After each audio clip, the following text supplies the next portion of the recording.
Joe Rogan's Porsche 911 started making a strange noise on the way to his Austin studio. Not the usual engine sounds he knew, but something deeper, more concerning. His regular mechanic was booked solid for 2 weeks, so he pulled into Tony's Auto Repair, a small shop he'd driven past hundreds of times but never noticed. The place looked ordinary enough. Weathered brick building, oil stains on the concrete, classic rock playing from a radio somewhere in the back. A few cars in various states of repair filled the small lot. Nothing fancy, nothing that would draw attention from the street. Joe parked and walked toward the open bay where a man in coveralls was bent over an engine. The mechanic straightened up slowly, wiping his hands on a rag that had seen better days. He was maybe 60, average height, with graying hair and the kind of weathered face that spoke of years working with his hands. "Help you?" the man asked. His voice was calm, direct, with no wasted words. "Yeah, I've got a noise in my Porsche. Nothing urgent, but I'd like someone to take a look." The mechanic nodded toward the car. "Pop the hood." Joe walked back to the Porsche and released the hood latch. When he turned around, the mechanic was already there, studying the engine with an intensity that seemed unusual for what Joe assumed was a routine problem. "I'm Joe, by the way." "Tony," the mechanic replied, still focused on the engine. "You hear this noise under acceleration, or just at idle?" "Acceleration. Started about a week ago." Tony listened to the engine for several minutes, moving around the car with deliberate precision. His movements weren't rushed, but they were methodical in a way that reminded Joe of something he couldn't quite place. "Mind if I take her for a quick drive?" Tony asked. "Sometimes you can't hear certain things until you're moving." Joe handed over the keys. As Tony slid into the driver's seat, Joe noticed something on his forearm, a faded mark that looked like it might be a tattoo, though he couldn't make out details through the coveralls. Tony returned 15 minutes later, parked the car, and got out with the same measured movements he'd used when examining the engine. "Transmission mount," he said simply. "Not dangerous, but you'll want it fixed before it gets worse." "How long?" "Tomorrow afternoon. Need to order the part." As Joe prepared to call an Uber, Tony's phone rang. He answered with a simple, "Yeah," listened for a moment, then said, "Tell him Tuesday." Same price as always. Something about the conversation felt different, though Joe couldn't say why. The next afternoon, Joe returned to Tony's Auto Repair to pick up his Porsche. The shop felt different in daylight, busier, with 2 other mechanics working on different cars. But Tony remained the same steady presence, methodical and focused. "All set," Tony said as Joe walked in. "Transmission mount replaced. Should be smooth now." Joe paid and took his keys, but something made him linger. Maybe it was the way Tony carried himself, or the precision with which he'd diagnosed the problem, but there was something about this mechanic that didn't quite fit the typical auto shop stereotype. "You been doing this long?" Joe asked casually. "Cars, about 15 years, Tony replied, wiping his hands on the same rag from yesterday. "What did you do before?" Tony paused for just a moment, barely noticeable, but Joe caught it. "Military." That single word explained a lot. The bearing, the methodical approach, the economy of movement and speech. Joe had interviewed enough veterans to recognize the signs. "Which branch?" "Army." Again, minimal information. But now Joe was curious.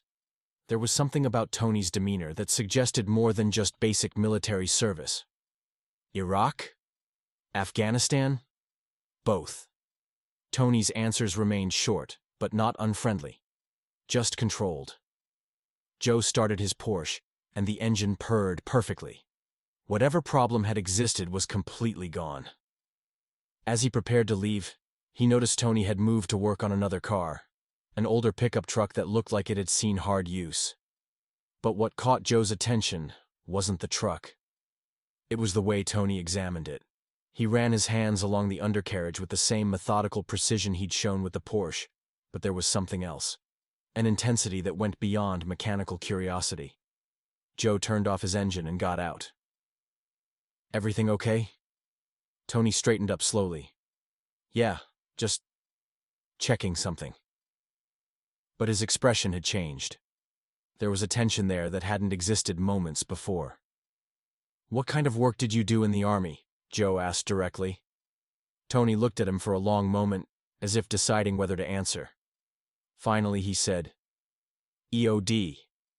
Joe felt a chill. Explosive Ordnance Disposal. Bomb disposal. One of the most dangerous jobs in the military. That's serious work, Joe said quietly. Tony nodded once. Was. The conversation felt like it was teetering on the edge of something important. Joe sensed that Tony rarely talked about his military service, but something about this moment felt different. Must have been tough coming back to civilian life. Different kind of pressure, Tony said, but pressure all the same. There was weight in those words that Joe recognized. The kind of weight that came from experiences most people couldn't imagine. Joe found himself returning to Tony's shop over the next few weeks, not because his Porsche needed work, but because something about Tony intrigued him. Each visit revealed small details that painted a picture of a man carrying significant history. Tony's tool organization was military precise. Every wrench had its place, every part cataloged with obsessive attention. But more than that, Joe noticed how Tony approached certain repairs. When working on electrical systems or complex mechanisms, he moved with a surgeon's precision. You mind if I ask what EOD actually involves? Joe said during one visit, leaning against the workbench while Tony diagnosed someone else's car. Tony looked up from the engine. Defusing explosives, IEDs mostly, in Iraq and Afghanistan, roadside bombs, booby traps, anything designed to kill people. The casual way he said it made it somehow more impactful, like discussing changing oil rather than one of the most dangerous jobs imaginable. How many? Joe asked. Bombs? Yeah. Tony was quiet for a moment. Stopped counting after 100. Joe felt the weight of that number. 100 explosive devices, each capable of killing him and anyone nearby. Each requiring absolute precision and nerves most people couldn't imagine. Ever have close calls? Tony's hands stilled on the engine. Few. He rolled up his sleeves to reach a difficult spot, and Joe saw what he'd only glimpsed before. Tony's forearms were covered in scars, not random tool marks, but specific surgical-looking wounds that spoke of serious injuries. Afghanistan, 2009, Tony said, noticing Joe's gaze. IED went off while I was working on it. Shrapnel. Jesus, how bad? Bad enough. Lost 2 guys that day. Tony's voice remained steady, but there was something behind his eyes that spoke of pain deeper than physical scars. I'm sorry. Tony nodded once and returned to the engine. Joe realized he wasn't just talking to a mechanic who used to be in the military. He was talking to someone who had lived through experiences most people only saw in movies. What made you want to do that work? Joe asked. Someone had to. Tony's answer was simple, but carried absolute conviction. Those things kill innocent people. Kids, families. If I could stop that. He trailed off, but Joe understood. This wasn't someone who had stumbled into bomb disposal. This was someone who had chosen it, despite the danger, because he believed it mattered. And now you fix cars. Now I fix cars, Tony agreed. Different problem solving, but attention to detail is the same. One mistake in either job, someone gets hurt. The parallel made perfect sense. The same skills that kept Tony alive while defusing bombs now made him an exceptional mechanic. Over the following weeks, Joe became a regular at Tony's shop. Not for car repairs, but for conversations that never happened anywhere else. There was something about Tony's direct honesty that cut through the usual social pretenses Joe encountered daily. Can I ask you something? Joe said one afternoon, watching Tony work on a complex electrical problem. How do you just switch off? From defusing bombs to fixing transmissions? Tony paused, a diagnostic tool in his hand. You don't switch off. You redirect. What do you mean? Same skills, different application. Focus, attention to detail, understanding that every decision has consequences. Tony tested a wire connection. In EOD, one wrong move kills people. Here, one wrong diagnosis costs someone their car payment. But the stakes are so different. Are they? Tony looked up from the engine. That single mom who needs her car to get to work so she can feed her kids. Those stakes feel pretty real to her. Joe had never thought about it that way. The idea that Tony approached every repair with the same life-or-death precision he'd used on bombs made his attention to detail suddenly make perfect sense. "Do you miss it?" Joe asked. "The military work?" Tony was quiet for a long moment. "I miss the team, the guys who understood what we were doing and why it mattered. Out here," he gestured around the shop, "most people don't want to know what it was really like over there." What was it really like? Tony set down his tools and looked directly at Joe. "You want the sanitized version, or the truth?" "The truth. The truth is that we spent every day knowing that our job was to touch things specifically designed to kill us. IEDs weren't just bombs. They were puzzles created by people who studied how we worked and tried to anticipate our moves." Tony picked up a complex wiring harness from the workbench. "See this? 37 different connections, each one critical to making the system work. Now imagine that someone deliberately crossed those wires, booby-trapped the connections, and your job was to figure out which wire to cut while knowing that the wrong choice would kill you and everyone around you." Joe stared at the wiring harness, trying to imagine making life-or-death decisions based on electrical connections. "And you did that for how long?" 3 tours. 6 years total. Tony's carried no pride, no bravado. Just fact. The thing people don't understand is that it wasn't just about the bombs. It was about the responsibility. Every device I disabled saved lives. Every mistake could cost them. How do you carry that kind of pressure? "You don't carry it," Tony said. "You live with it. There's a difference." Something in his tone suggested that living with it wasn't always easy. One Thursday afternoon, Joe arrived at the shop to find Tony standing outside, smoking a cigarette and staring into the distance. It was the first time Joe had seen him take a break during working hours. "Everything okay?" Joe asked. Tony took a drag from his cigarette. "Anniversary." "Of what?" "The day I lost my team." Tony's voice was flat, matter-of-fact. "March 15th, 2009. We got called to a suspected IED on a convoy route outside Kandahar." Joe waited, sensing that Tony needed to talk but wouldn't be pushed. It was supposed to be routine. 3-man team, standard procedure. I was lead tech, so I went in first. Tony flicked ash from his cigarette. "Device was more sophisticated than anything we'd seen. Pressure plate, motion sensor, backup timer. Took me 45 minutes to disable." "But you got it?" "Yeah, I got it. Called the all clear, team moved in to collect evidence." Tony's hands were steady, but something in his eyes had changed. "Secondary device. Hidden 50 meters away, triggered by radio signal when we thought we were safe." Joe felt his stomach tighten. "Your team?" "Jackson and Martinez. Good guys, both of them. Jackson had a kid on the way. Martinez was getting married in 6 months. Tony dropped the cigarette and crushed it under his boot. I walked away with shrapnel wounds. They didn't walk away at all." The weight of survivors' guilt was evident in every word. Joe had heard similar stories from other veterans, but hearing it from someone he'd come to know personally hit differently. "That's not on you," Joe said. "Isn't it?" Tony turned to look at him. "I cleared the scene. I said it was safe. You couldn't have known about a secondary device. My job was to know. My job was to keep them safe." Tony's voice remained controlled, but the pain was unmistakable. "Every day since then, I wake up knowing that 2 good men died because I missed something." Joe didn't know what to say. Logic meant nothing when weighed against the memory of friends who didn't come home. "Is that why you left the military?" "Partly. Hard to trust your judgment when it cost people their lives." Tony started walking back toward the shop. "Out here, when I miss something, the worst that happens is someone's car breaks down again. Nobody dies because I made a mistake." They walked in silence before Tony continued. "But some days, like today, I wonder if I took the easy way out.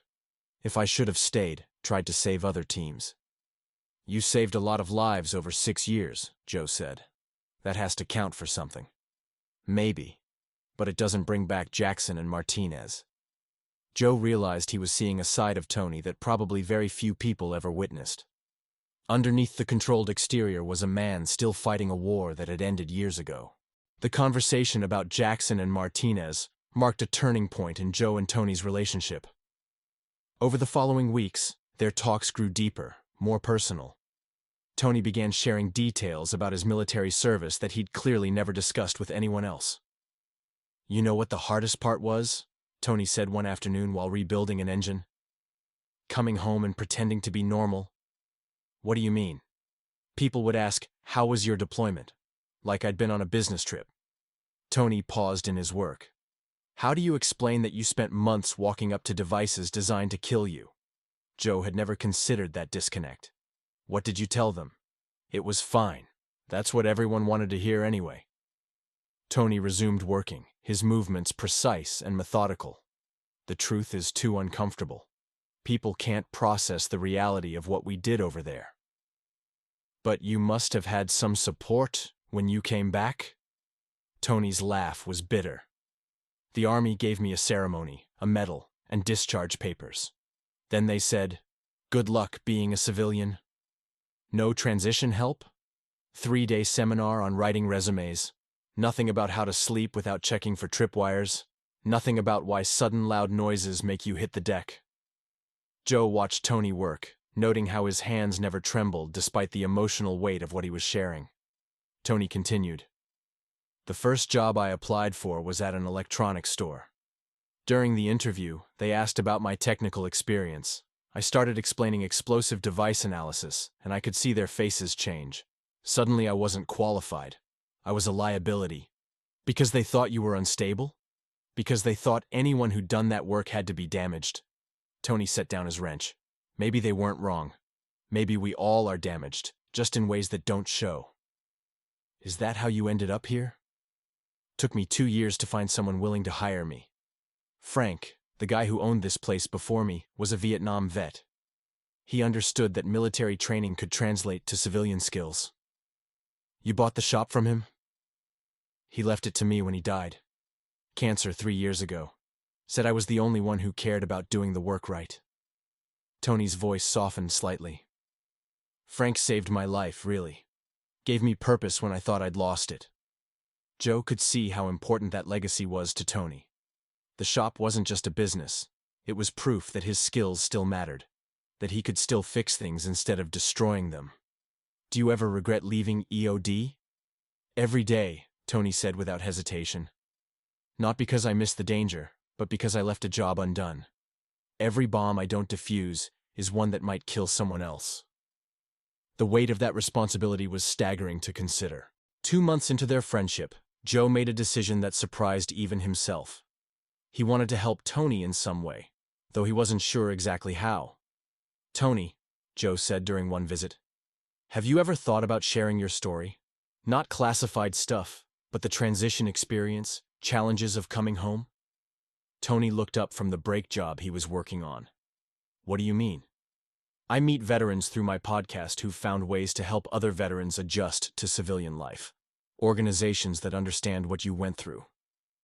"I don't need help," Tony said, but without his usual conviction. "Maybe not for yourself, but maybe you could help others." Joe leaned against the workbench. "There have to be other EOD guys struggling with the same things you've dealt with." Tony was quiet for a long moment. What would that look like? Maybe connecting with veteran support groups. Maybe talking to other guys having trouble finding their place after service. Joe paused. Or maybe just hiring veterans at your shop. That last suggestion seemed to resonate. "Frank did that for me. And look how that turned out. You took over his shop.